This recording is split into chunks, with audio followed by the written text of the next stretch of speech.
Something inside me and I'm sharing it. I'm just cruising for clarity with a therapist. Hey, let me roll down the window. Hosted by Francisco Castillo. Hey, yeah, you deserve to be heard. Explore what you feel, no stress or concern. Hey, something inside me and I'm sharing it. I'm just cruising for clarity with a therapist. Let's go.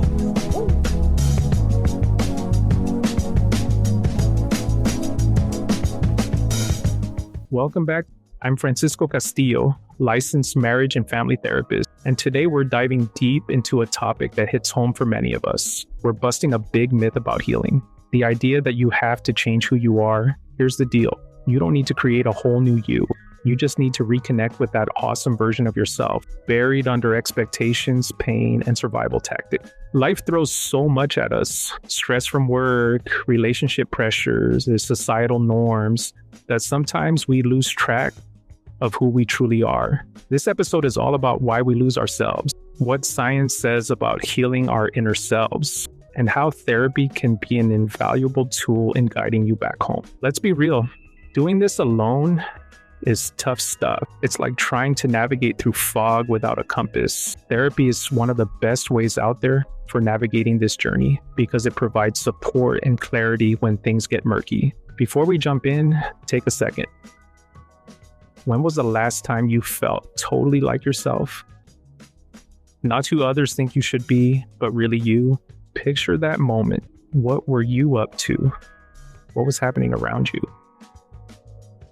Just chill on that thought for a bit as we explore how to find our way back there together.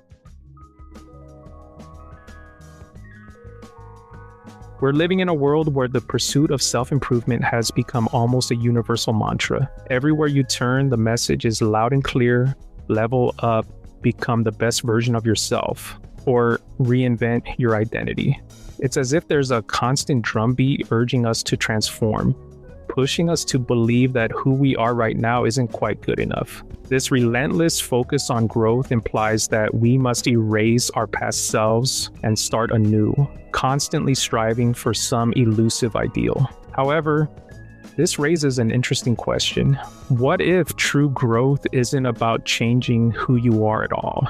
What if it's more about peeling away everything that obscures your authentic self? Think of healing not as reinventing yourself, but as letting go of the extra stuff that makes you forget who you really are. I recently chatted with someone. She said, "I love being a mom. It's the most rewarding thing I've ever done, but I don't know who I am outside of that anymore." Her words got to me because she wasn't regretting motherhood or wishing for her old life back. Instead, she was realizing something deep, that by fully embracing this amazing role, she'd accidentally lost touch with other parts of herself, the person she was before becoming mom. You might have experienced something like this in your own life. It doesn't have to be about being a parent. Maybe it's your job that's taken over who you are, or perhaps a big relationship or life's unexpected challenges that hit you out of nowhere. It's easy for one main role to take center stage and make everything else fade into the background over time. Loving the roles we play in life is great. It's important and fulfilling, but it's just as crucial to take a step back and ask, who am I beyond this? What parts of me have I overlooked?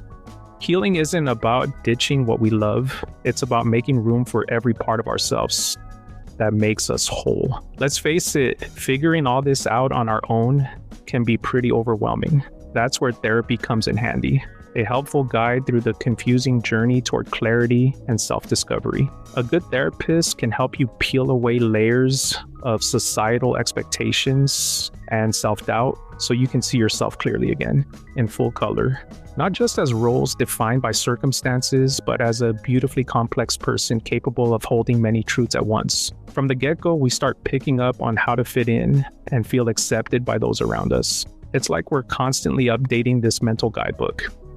For example, if you were only praised as a kid for being quiet and not causing a scene, you might have learned early on to keep your thoughts and feelings to yourself instead of speaking up. On the flip side, if showing toughness earned you respect from family or friends, you might have decided that showing emotions was a weakness best avoided. This all ties back to attachment theory, a super interesting area of psychology that looks at how our earliest relationships with caregivers shape how we see ourselves and act throughout life. According to this theory, the way we're treated as kids sets up a blueprint for our self-view and interactions with others later on. Often without even realizing it, we drift away from who we truly are deep down. Instead of acting from our true selves, our rawest thoughts and desires, we start reacting based on survival instincts shaped by these early experiences. Over time, it becomes less about living authentically and more about navigating life in ways that feel safe or beneficial based on past conditioning. Effective neuroscience research has uncovered something really cool. Our brains are naturally wired to connect and be real, but society often tells us to hide those instincts. That's where internal family systems, IFS therapy, steps in, helping us get a better grip on what's happening inside. IFS suggests that over time, we develop protective parts, like armor, to guard against emotional pain or discomfort. Imagine this. If you grew up thinking that showing emotions like crying was weak, you might have developed an ultra-independent side that never asks for help, no matter what. It's like your brain built walls to keep vulnerability out. But here's the twist. The real you hasn't disappeared. It's still there under those protective layers. Therapy is like a helpful guide on this journey of self-discovery and healing. It offers a safe space where you can start peeling back those layers slowly and reconnect with your true self without worrying about being judged or rejected. Things get even more complicated when we dive into culture, family expectations, and societal norms. These big factors really shape how we act and feel. For many of us, especially if you grew up in places where showing emotions wasn't the norm, it often meant hiding parts of ourselves just to get by. It's like putting on a mask every day to fit in or meet what others expect from us. Instead of being open about who we are, surviving meant keeping some feelings and thoughts tucked away. Growing up in a Hispanic household like I did, you might have learned that showing emotions, especially for guys, was often seen as weak. Many families put a premium on keeping emotions in check rather than being open and vulnerable. This way of thinking usually comes from past generations, where just getting by was more important than expressing feelings.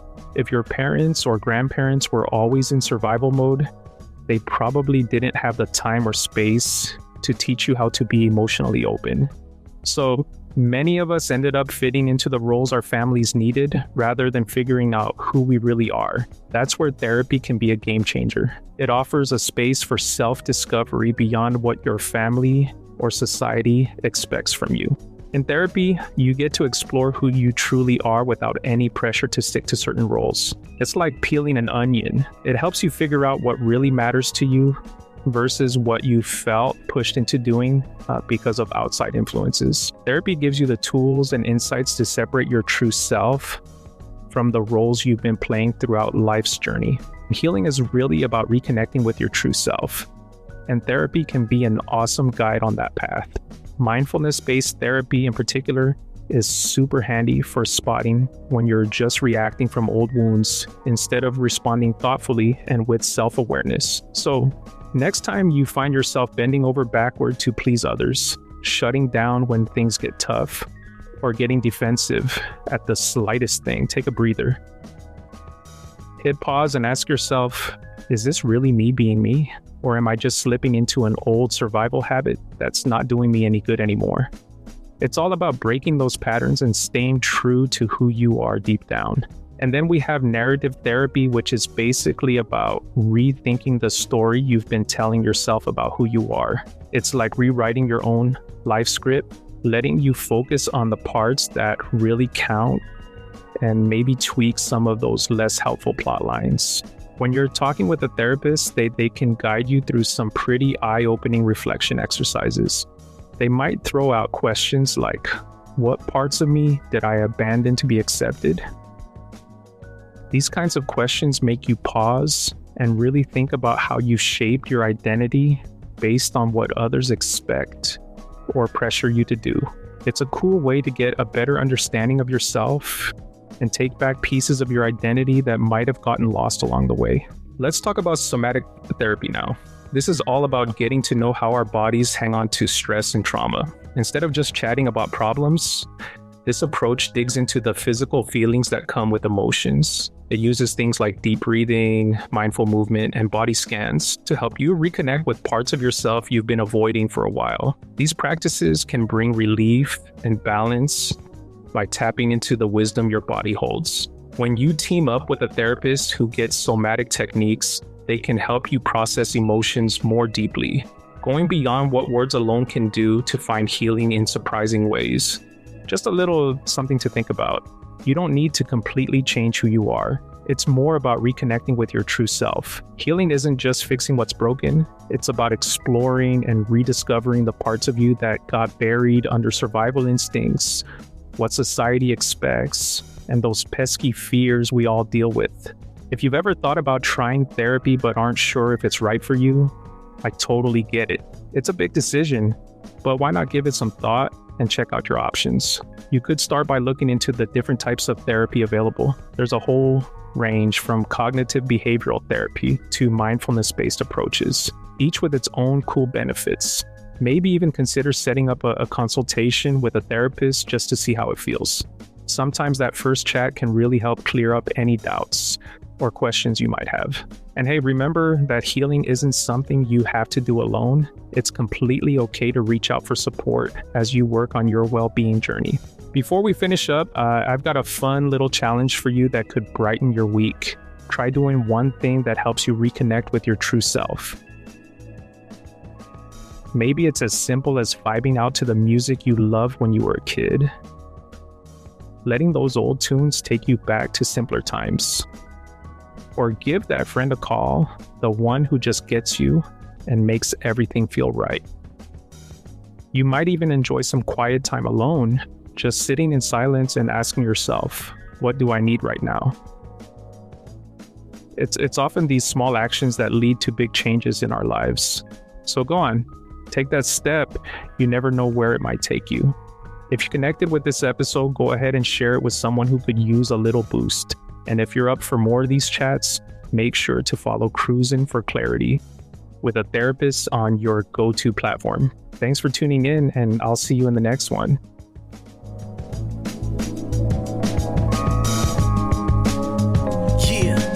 Stay tuned in. I hope you're coming back. A place you can grow, vibe out and relax. Time to get clarity, time to find joy. Find your inner self, discover and explore. Cruising for clarity with a therapist.